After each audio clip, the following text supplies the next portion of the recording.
Assalaamu calaykum saaxiibayaal. Soo dhawaada, waxaa ku soo dhawaataan Daaruliibaan Academy.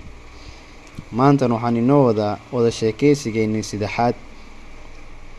What is wrong with you? Maxaa kaa qaldan? Today maanta you can't speak well. Si wanaagsan uma hadli kartide. What is wrong with you? Maxaa kaa qaldan?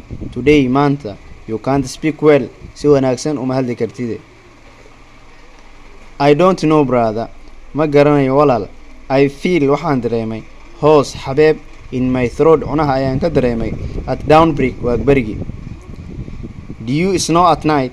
Ma qoorisaa habeenkii? Do you snow at night? Habeenkii miyaa qoorisaa? No, maya.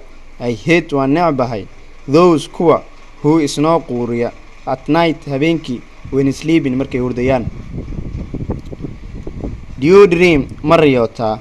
Do you dream? Ma riyootaa? No, maya. That's embarrassment. Taas waa ceeb. I'm old enough. Waxaan ahay qof weyn. Were you angry with someone? Ruux miyaad u xanaaqday? Were you angry with someone? Ruux miyaad u xanaaqday? I command waxaan amray my wife xaaskayga to convey inay gaarsiiso a message fariin to her father aabaheed, but laakiin she refused way diiday.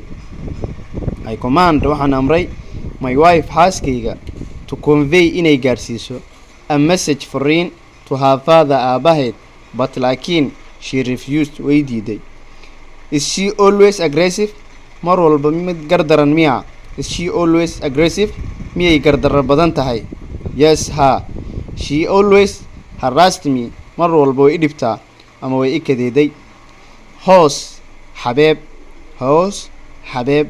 Snow quurin. Snow quurin. Embarrassment ceeb. Embarrassment ceeb. Convey gaarsiin. Convey gaarsiin. Aggressive gardarro. Aggressive gardarro. Harassed kadeed.